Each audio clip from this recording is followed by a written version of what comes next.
I was leaving Calgary for Europe to begin the third season of World Cup leading into the 11th Olympic Winter Games. The parents program instituted at the 15th Olympic Winter Games in Calgary was not in effect yet, so goodbye was said in November. I said goodbye to my parents and headed to Europe. We hugged and Dad shook my hand and asked me to tell him the definitions of the character qualities of a champion. Dad, I don't have much time. There are 84 of them. He said, talk fast. I know this may sound funny in the era of the internet and the cell phone communications we have today, but we had none of that in 1971. I started. Courage is confronting an opponent with the confidence I will ultimately succeed. I rushed through all 84 of them, and when finished, I said, Dad, are you going to watch me on television? He said, yes. I said, how? We don't have a TV. Dad and Mom were the gatekeepers, and they made sure I stayed focused on the Olympic Games preparation.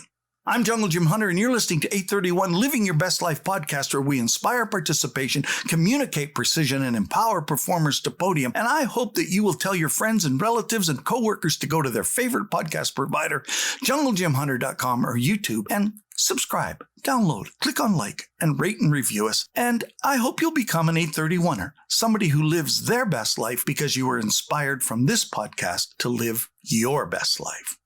Well, it's 24 days to the 32nd Olympic Games and 55 days to the 16th Paralympic Games, and I hope you will watch and support your teams.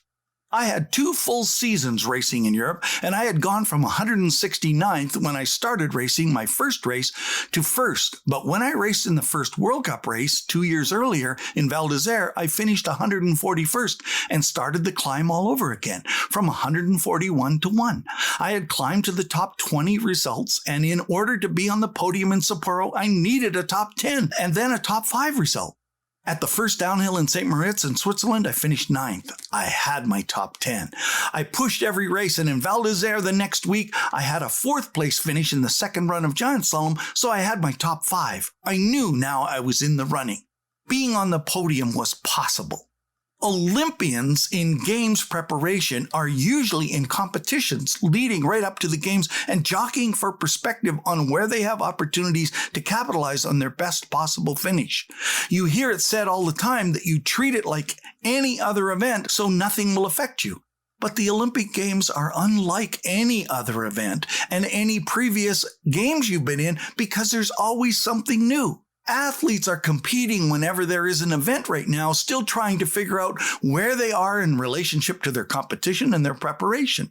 This Olympic Games may have to be the biggest number of surprises we will ever have, and we may see new challenges and learn new stories about new athletes we've never heard about before. What was it like to compete in the Olympic Winter Games, I get asked so often? Today, there are test events the year before, but this would be our first time in Sapporo. After Sapporo, the IOC made sure that there were test events before every Olympic Games so that they made sure that everything was tested and fixed. And there were no transportation problems. There were no operation problems. I headed to Europe, saying goodbye to my parents, not knowing if my parents would see me at the Games. But I raced and headed east through India and finally Japan. We arrived in the Olympic Village, and there were suitcases of new clothes for the Games, including new performance uniforms, parade uniforms, Canada House uniforms, and, well, it felt like Christmas. The days were almost all the same. You started very early because what should have been a 40-minute bus ride to the venue, to the downhill, was hours of riding and sitting still. The Athletes' Village was amazing because you were in a bubble that no one else could get in except the other competitors, and you could eat night and day. There was a shopping mall and theaters with the latest movies, and churches for praying and for being quiet, and media interviews in the media rooms outside the village. There were so many events and interruptions that there was very little time to stick to your routine. You had to fight for it. There was so much new snow almost every day that the first day the lift closed and all the World Cup ski racers jumped off the chairlift. And the lift operator, until he was persuaded that we wouldn't do it again by the IOC and the FIS, wouldn't start the chairlift. You had very little time for training, and if you did any training, the conditions were horrible.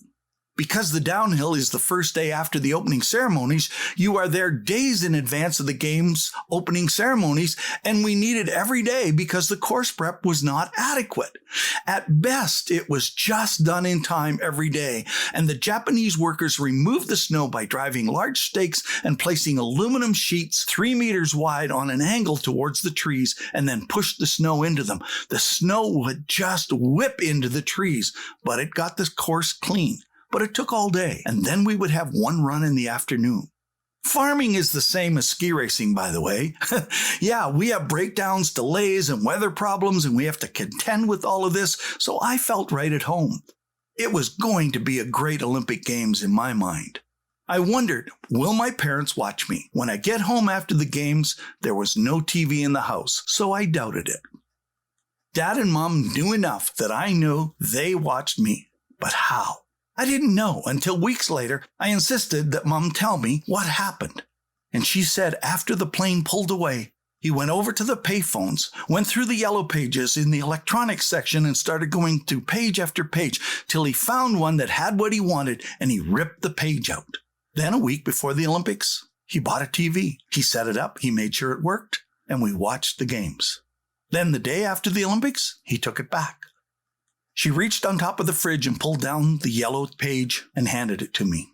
She said, "Look at the advertisement and you'll see what he did." Sure enough, I unfolded it and there it said, 30-day money-back guarantee. He took the TV back and he didn't want one in the house because he thought it was a distraction from helping us focus on being the best. Yes, I was taught to be the gatekeeper of my own life, to make sure that I knew what was going through my eyes and through my ears and in my mouth and breathing and the sense of touch. All of the sense gates. But Mom and Dad lived as my gatekeepers to keep me focused over the next few years. And I was ready and prepared each time I went to each World Cup competition and Olympic Games. Over the next few podcasts, we're going to learn what it takes to become an Olympian. And I really appreciate and thank you for listening. And I hope you will have grown and will be living your best life the next time we meet. My quote for the day: dreamers focus on the road they are laying, supports they lean on, and foundations they build on, and the components that span the gulf of faith.